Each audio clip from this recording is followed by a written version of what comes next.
2010년 스티브 잡스가 죽었을 때요, 존 바에즈가 그의 죽음 앞에서 추모하는 노래를 불렀어요. Swing low, sweet chariot, coming for to carry me home.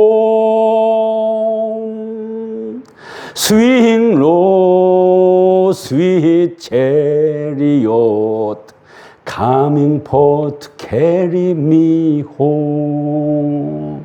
내가 탄 마차는 하늘나라를 향해 달려간대요.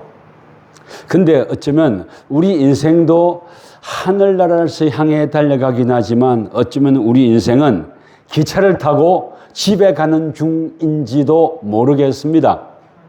여러분들 기차 KTX가 굉장히 좋아요. 기차를 타면 표를 끊고 뭐 표검사 하러 오지도 않아요. 근데 그 자리에 있는 걸 다 인터넷으로 돼가지고 누가 앉아 있는지 지나가다가 확인하고, 그리고 뭐 내릴 때 그냥 내리면 그만이에요. 그리고 그 기차표가 있으면은, 표를 끊었으면은 승무원들도 와서 절대 터치하지 않습니다. 왜? 다 아니까요. 그리고 기차를 타고 가는 동안에 우리는 어떤 이는 기차 멀미하는 이도 있을 것이고, 또 어떤 이는 식당에 가서 식사를 하는 이들도 있을 것이고, 또 어떤 이는 잘못 탔나 봐? 돌아가고 싶은데 라고 생각할 때도 있을 거예요. 그래, 우리 인생이 어쩌면 기차를 타고 가는 인생인지도 모르겠다 싶습니다. 오늘 여러분과 제가 읽어본 이 본문 말씀은 우리 인생이 어떤 삶의 자리 위에 있다는 것을 우리에게 말해줍니다. 누가? 사도 바울이 로마에 있는 교회 성도들에게 우리 인생은 어쩌면은 1절 한번 읽어주시겠습니까? 그런즉 우리가 무슨 말을 하리요? 은혜를 더하게 하려고 죄에 거하겠느냐? 예, 기차를 타고 가는 인생인데 로마 교회의 성도들이 주님을 향한 기차, 하나님 나라를 향하여 가는 기차를 탔다면은 거기에 걸맞는 삶을 살아주면 좋겠는데, 그게 아니라 내가 기차표 끊은 건 맞아? 내가 지금 기차를 올바로 탄 건 맞아? 하는 이런 생각을 하면서 예수 그리스도를 닮아가는 삶을 살기로 결단한 사람들임에도 불구하고 그것을 까먹고 사는 사람들도 종종 있었던가 봐요.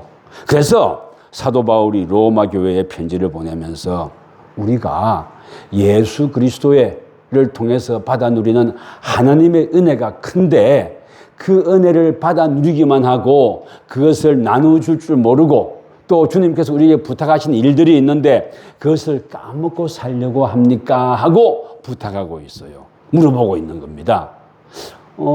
우리 예수를 믿는다 하면서도요, 어떤 새로운 율법주의자로 산다거나 또는 하나님의 은혜를 너무 값싸게 여기며 살아가는 사람들이 있습니다.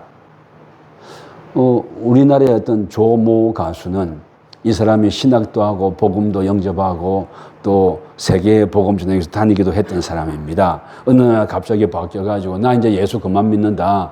예수는 뭐 형주 니나 믿으라. 나는 좀 놀다가 나중에 예수 믿을게. 이렇게 말하고 예수를 작파한 사람이 있었습니다. 예수 믿기를. 예수를 믿기로 작정했다면 끝까지 가는 것이죠. 그리고 또 예수를 믿기로 작정했다면 나는 누구보다도 기도 많이 하고 누구보다도 많이 뭐 하고 하니까 니들 나 닮아야 돼, 이런 것이 아니라 주님을 바라보고 섬기고 수고하고, 또 한편으로는 내가 예수를 믿으면 예수를 믿는 사람답게 살아가 주면 좋겠는데, 아까 말했듯이 뭐 허울만 갖고 있고 나는 이제부터 예수 믿는 사람이 살아야 할 그 길이 너무 재미없고 신나지 않아. 그러니까 나 예수 안 믿을래.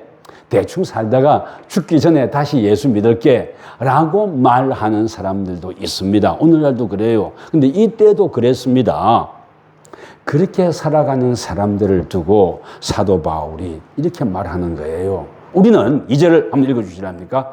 그럴 수 없느니라. 죄에 대하여 죽은 우리가 어찌 그 가운데 더 살리요? 네, 죄에 대하여 죽었다고 표현하고 있습니다. 누구를? 예수 그리스도를 구주로 고백하고 살아가는 사람들은 죄에 대하여 죽었대요. 죄에 대하여 죽었다.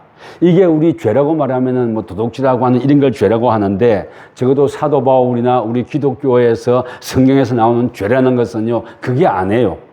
뭐냐면 네 삶의 주재권 또는 네 삶의 관할권이 누구에 있냐는 질문이에요. 내가 악한 죄악, 마귀 사탄에게 나의 삶이 휘둘리면 나의 관할권은, 나의 주재권은 사탄에게 있는 거예요. 또는 돈에게 있는 거예요.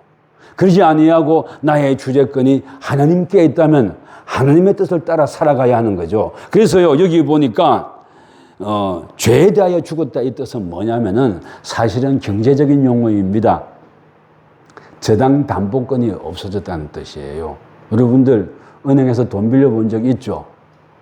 그러면은, 그리고 뭐 저당하거나 아니면 신용을 해서 돈을 빌렸다 하면은요, 뭐 아주 고율의 이자, 복리까지 해서라도 그 이자를 갚지 않으면 못 삽니다.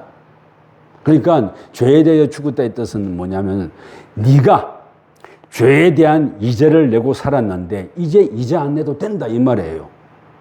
근데 예수님의 은혜로 너의 저당권은 끝났고 너의 빚은 다 탕감받았는데 왜 여전히 복리로 이자 내고 살고 있느냐? 왜 복리로 이자 내느냐? 네 저당권 잡혔던 거, 네 집 이제 네가 네 뜻대로 행사할 수 있다. 더 이상 은행 물건이 아니다. 네 물건이다. 네답게 살아라. 요 얘기를 하고 싶어 하는 거예요. 은행 이자 무시무시하잖아요. 죄가 그렇다는 겁니다. 그래서 하나님을 바라보며 살아가 주기를 부탁하는 거예요. 그럼 하나님께 우리의 주재권, 우리의 관할이 하나님께 바뀌면 뭔데요? 하나님께 바뀐 인생은 더 이상 죄에 코 껴가지고 복리로 고율의 이자를 내는 삶이 아니라, 여러분들 이자 낸다는 거 정말 힘든 거잖아요. 그죠? 그런 삶이 아니라 주님의 은혜 가운데 감사하며 행복해하며 주께서 맡기신 삶을 감당하며 살아가는 것.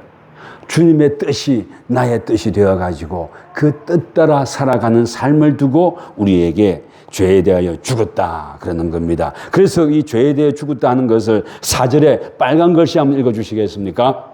우리로 또한 새 생명 가운데서 행하게 하려 함이라. 아멘. 새 생명이라고 했습니다.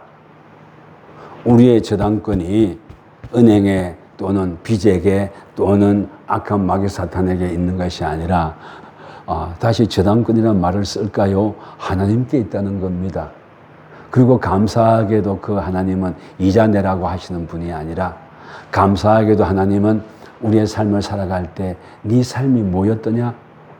내가 네에게 기대한 것이 뭐였더냐?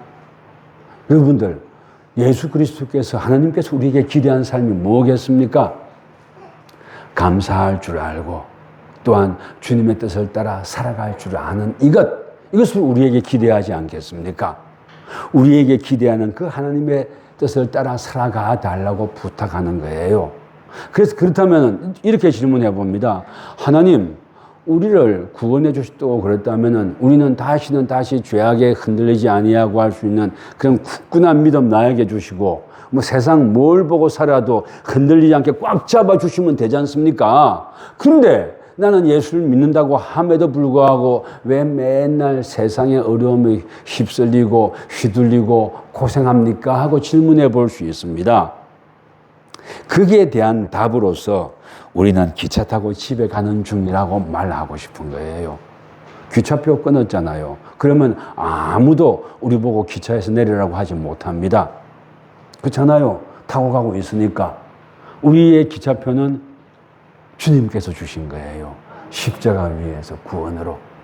그리고 또한 그러나 기차를 타고 가는 동안에 여러 가지 일도 만나잖아요. 화장실에도 가야 되고 또 멀미할 때도 있을 것이고 밥도 먹을 때도 있을 것이고 또 거기서 뜻밖의 사람 만나서 행복할 때도 있을 것이고 또 거기서 이상한 조합 때문에 고통당하기도 할 겁니다. 그러나 이미 하나님의 뜻을 따라 우리는 그 차에서 출발한 거예요. 그렇지 않습니까? 그 얘기를 하고 싶어 하는 거예요. 그래서 네 인생 끝난 것도 아니고 그렇다 해서 네 인생이 다 완성된 것도 아니다. 주님께서 우리에게 이미 차표를 끊어주셨으니까 주님의 은혜의 뜻을 따라 살아가면 되는 것이 아니냐. 흔들리지 마라. 왜 이 흔들리지 마라고 하는 겁니까? 구원은 이미 시작되었지만은 구원받은 이가 주님의 품에 갈 때까지 이 땅에서 삶을 살아가야 할 숙제들은 있단 말입니다. 그래서 주님을 바라보고 살아가자는 거예요. 그래 그 살아가는 동안에 지금 민준이는요, 그 녀석 이현이 때문에 지금 교회 와서 앉아있는 게 전혀 지루하지가 않아요. 그래서 뭐 하고 눈 맞추고 난리예요. 그렇죠? 살면서 저렇게 눈 맞추는 때도 있을 것이고, 저 녀석이 그러다가 커가지고 어깨 넓은 남자가 돼가지고 한 여성하고 눈 맞추는 날도 올 것이고요. 옵니다. 와야 돼요. 예. 그러면서 살아가는 거예요. 그러면서 그 속에 승리하시는 예수 그리스도의 뜻이 뭔지를 내 몸으로 살아가는 거예요. 그래서 그 내 몸으로 살아가면서 힘내어 볼 때도 있고, 그렇잖아요? 그리고 주께서 우리에게 맡기신 중요한 일, 목적이 있다면은 나의 개인의 캐릭터라든가 나의 개인의 환경 뛰어넘으려고 노력해 보는 거지 않습니까? 전번에 다운 청년이, 제가 그랬죠. 다운 청년 굉장히 내성적이고 그래갖고요. 어디 앞에 나와서 말 못하고 그러는 청년이라고 말했죠. 그런데 저 다운이 청년이 지가 해야 할 중요한 일이 있으니까 일본 오사카예요. 어디죠? 요코하마. 그런 목적이 있어 놓으니까요. 저 친구가 내성적이고 그런데 목사님 저 재정이 필요합니다. 그리고 앞에 서서 말하라니까 너무 말 잘해요. 내가 수줍어하고 그러긴 하지만 중요한 목적이 있으니까 그걸 뛰어넘는 거예요. 우리의 삶도 그렇습니다. 기차 타고 가는 인생인데 우리는 언젠가는 주님의 뜻에 맞게 살아갈 거예요. 그러나 그 과정에서 해야 할 것은 많이 있습니다. 박차야 할 것도 있고 또 내 가슴 속에 묻어야 할 것도 있고 또한 어떤 목적, 중요한 목적 때문에 나의 캐릭터나 나의 성향, 서연, 희진, 나의 캐릭터나 나의 성향에 너무 파묻히지 마라. 중요한 게 있으면 파묻히지 않아도 되잖아. 그지? 그런 기회를 감사하게도 하나님께서 주신단 말이에요. 그래서 그런 걸 사모하며 이 땅을 살아가는 거예요. 주께서 맡기신 일.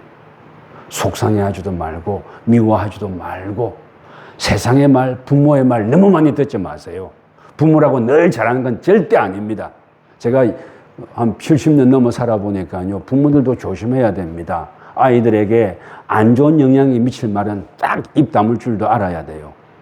아내가 남편 욕하는 집 절대 잘 안 됩니다. 아내가 교회 욕하는 집, 남편이 교회 욕하는 집 절대 잘 안 됩니다. 그렇더라고요. 경험적으로 보니까. 그 녀석이 직접 부딪혀가지고 판단하고 할 권한이 있는데 그 모든 가능성을 다 닫아버리는 거예요. 가능성을 열어주는 것이 기차 타고 가는 삶이란 말입니다. 주님을 바라보고 살아가 보십시다. 부모의 정오나 미움을 자식에게 물려주지 말고 또 이 시대에 어떤 구조적인 악이 있어요. 구조적인 악, 거기에 더 이상 휘둘리지 아니하고 주님을 바라보며 살아가자는 것이 기차 타고 집에 가는 중에 겪어야 할 여러분과 내가 겪어야 할 일들이란 말입니다. 이제 말씀해 줄게요. 우리 살면서 걸리는 일 많습니다. 그럼에도 불구하고 주께서 우리에게 새로운 삶을 주셨으니까요. 여기서 말씀 하나 볼까요? 11절 그걸로 읽어주십시오. 새 한글로요. 이와 같이 여러분 자신들도 여러분이 죽어서 죄의 지배를 끝장냈고 그리스도 예수님 안에서 하나님을 바라보며 살아간다고 여기십시오. 아멘. 그리스도 안에서 하나님을 바라보며 살아간다고 여기를 했어요. 여러분도 살아보면은요, 제일 원수가 누군지 압니까? 내 형제, 내 부모, 내 자식들이에요. 또 제일 원수가 누군지 압니까? 직장의 동료들이에요. 또 제일 원수가 누군지 압니까? 교회에 예수 같이 믿는 사람들이에요. 이제는 그것이 더 이상 원수가 아니라 감사와 기쁨으로 맞이하는 사람으로 바꾸어서 주님을 바라보며 살아가 달라고 부탁하고 있습니다. 주님을 바라보고 살아서 주님께 영광 돌리는 여러분과 제가 되기를 주의 이름으로 축원합니다.